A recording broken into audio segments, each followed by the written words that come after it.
안녕하십니까. 돈키호테 이군의 레모스백작에게 바치는 헌사의 내용 중 중국 황제와 그가 보낸 사절단 이야기가 세르반테스가 꾸민 이야기에 불과하다는 일종의 저평가와 무관심을 깨고 그것의 역사적인 자취를 추적해 오고 있는데요.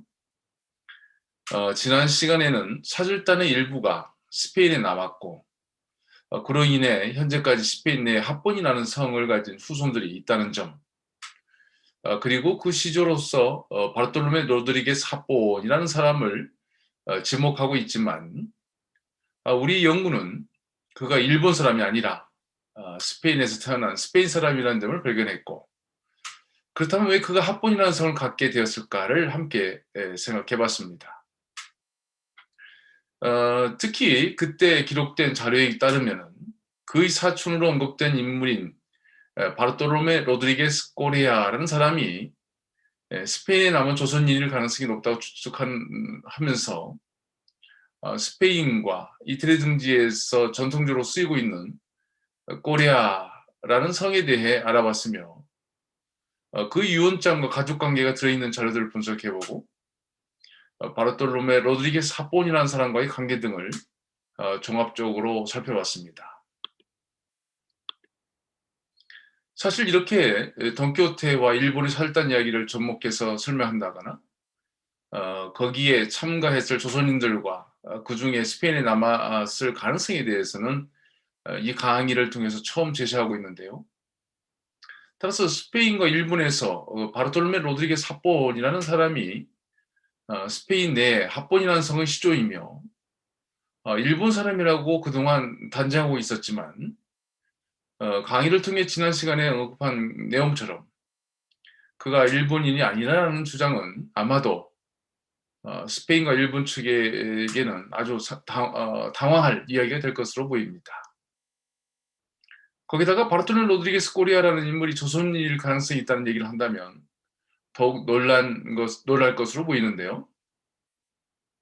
얼마 전 스페인 측 연구자에게 바르톨메 로드리게스 꼬리아라는 인물이 조선인일 것 같다는 언급은 하지 않은 채 바르톨메 로드리게스 합본이라는 사람이 합본성의 시주일 수는 있으나 일본인은 아니고 스페인 사람일 것 같다는 내용의 메일을 보내면서 이에 대한 자세한 설명을 요청한 적이 있었는데요. 오랜만에 온 답장에서 저자는 말하기를 본인은 책을 쓴 사람이고 자료 정리는 꼬레데 리오의 공무원이며 합본성을 가진 다른 사람이 한 것이니까 그 사람을 통해서 직접 연락을 주도록 하겠다는 답을 받았습니다. 이후 두세 차례의 그 재촉을 했었는데요. 그 뒤에 이제 그 공무원으로부터 답을 받았는데요. 사실 제가 질문한 내용에 대한 답은 구체적으로 없었고, 다만 자신이 그 당시 쓰고 있었던 합본 집안에 대한 이야기를 담은 자료를 첨부 파일로 저한테 보낸 적이 있습니다. 물론 저희 질문에 대한 답이나 설명은 없었고요. 사실 이런 여러 가지 추측을 하게 되지만 일단 추가로 질문을 하지 않은 상태로 남겨놨으며 이로써 바르톨메 로드리게스 꼬리아가 조선인일 거라는 주장도 아직 남아있는 숙제에 불과합니다. 앞으로 상황을 봐서 이 부분에 대해서 시간을 두고 이런 연구자들과 추가적인 접촉을 통해서 좀 더 구체적으로 알아볼 예정입니다.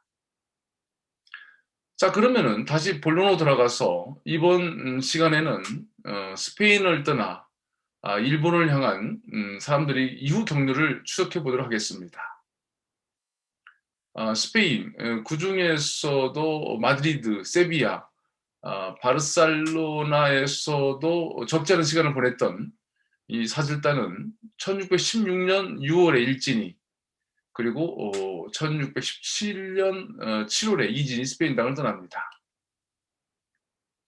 그러니까 스페인, 프랑스, 그리고 이태리에서의 기간을 합치면은 유럽에서는 약 20개월에서 길게는 30개월 이상의 시간을 보냈으니까 적지 않은 시간이라고 말할 수 있겠는데요.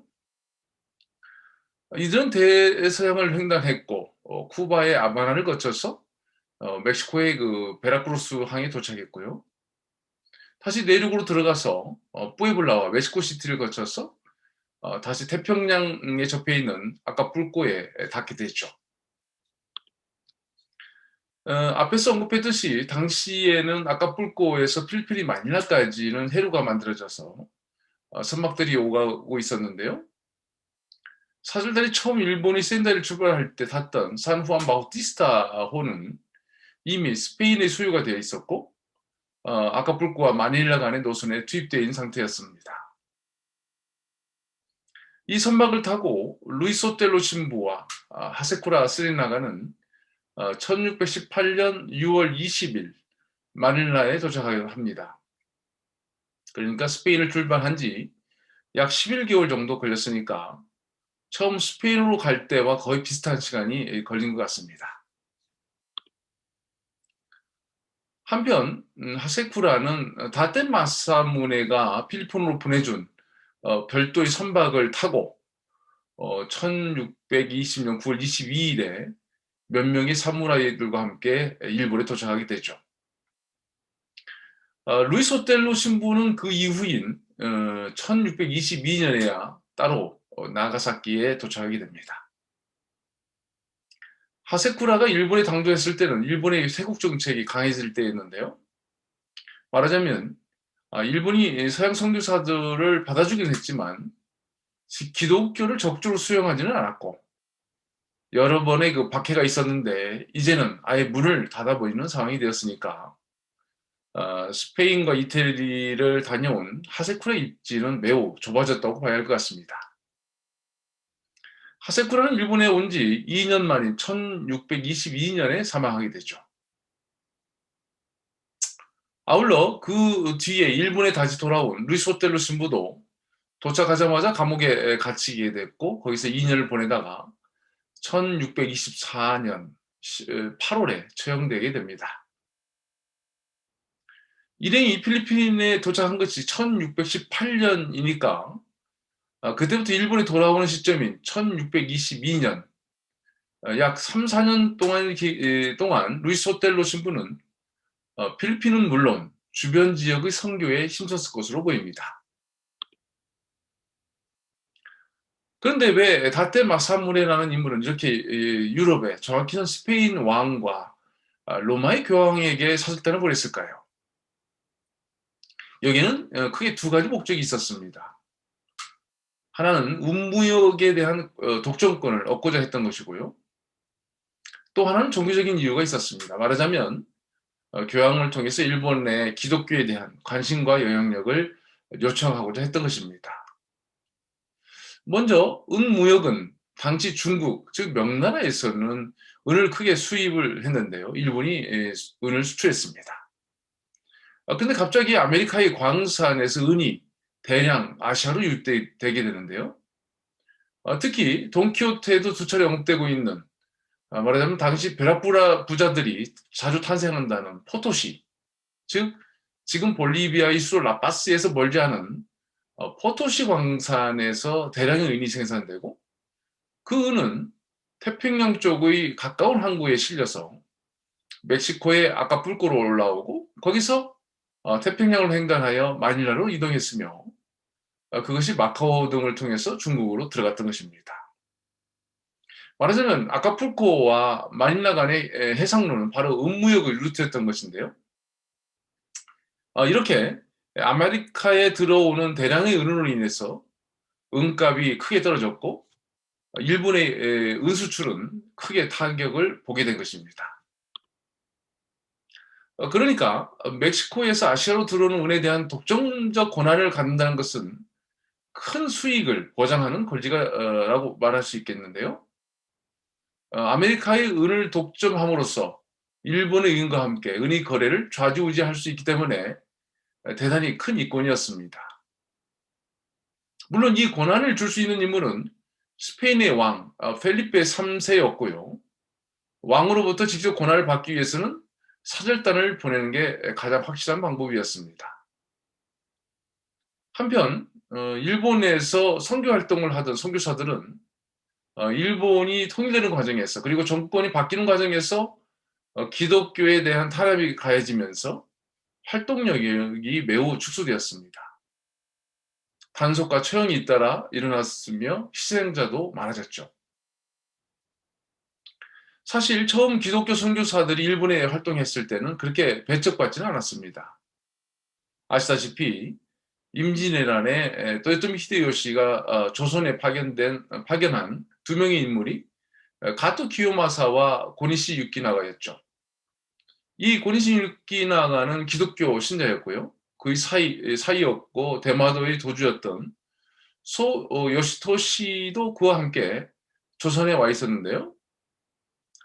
그도 이제 기독교였고 그의 부인 즉 고니시 유키나의 딸 역시 기독교인이었을 정도로 당시 일본에서는 많은 사람들이 기독교화되었다고 볼 수 있습니다. 그런데 이런 관대한 상황은 변화를 하게 되는데요.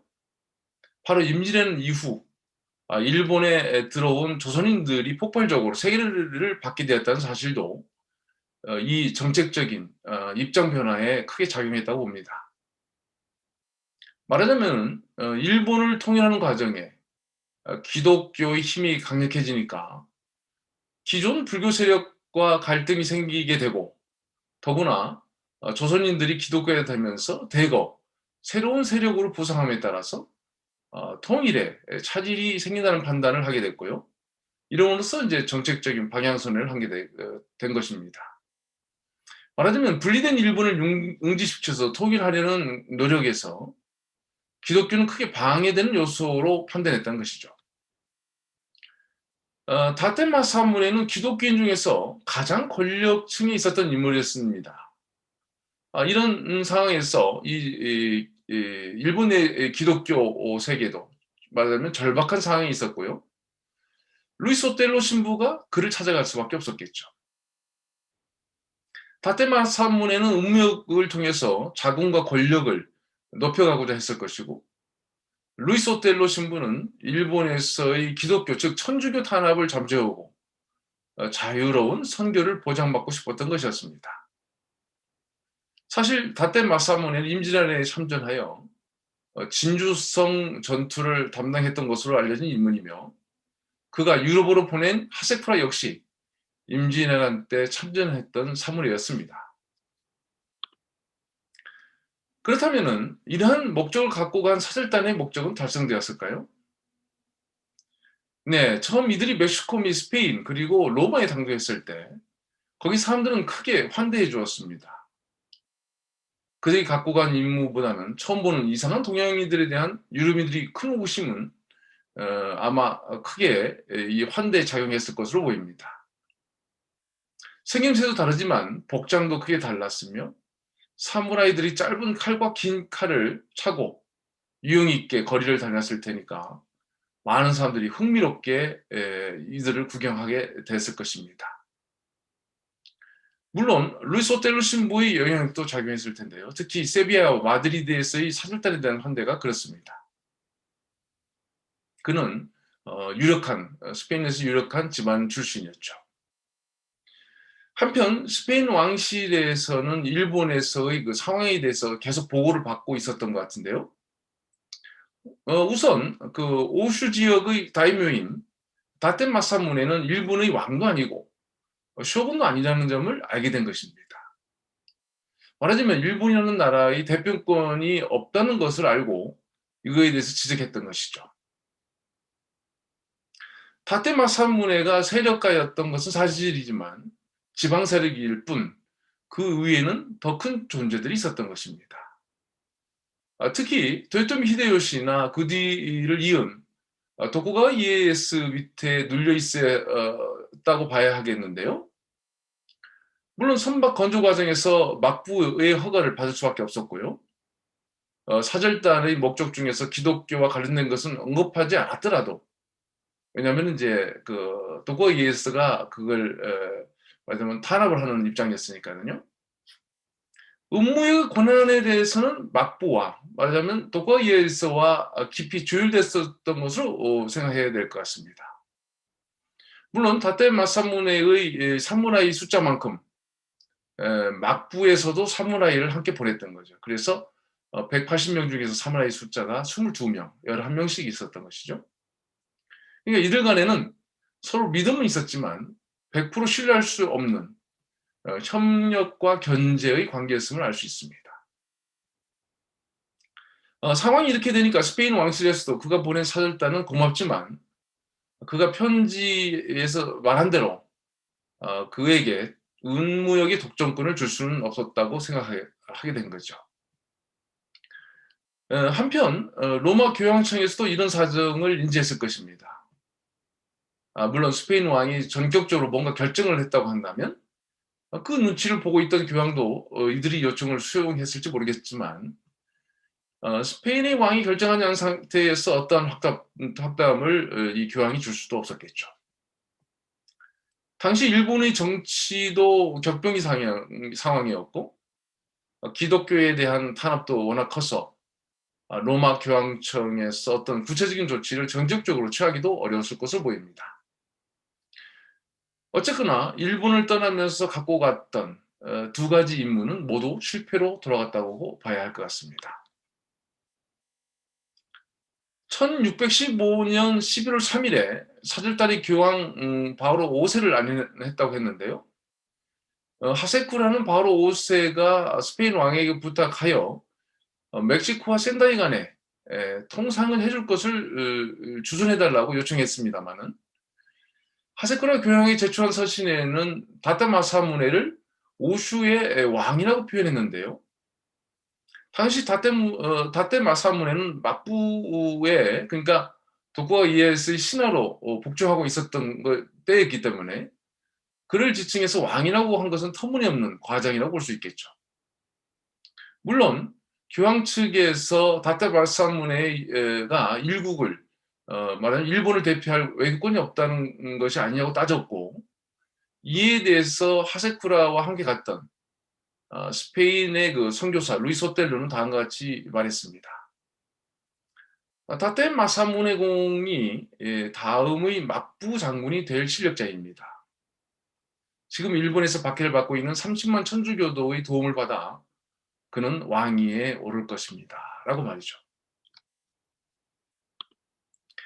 여기서 다시 돈키호테 2권의 헌사로 돌아가서요. 세르반테스가 사절단을 파견한 사람을 중국의 황제라고 했던 점을 짚고 넘어가야 할 것 같은데요. 하세쿠라는 스페인 왕에게 보낸 서신에서 사절단을 파견한 다테마사무네를 영주라고 표현했습니다만 상황에 따라서는 왕이라고 표현했을 것 같기도 하고요. 뭐 황제라고까지 표현했을 가능성은 높다고 봅니다.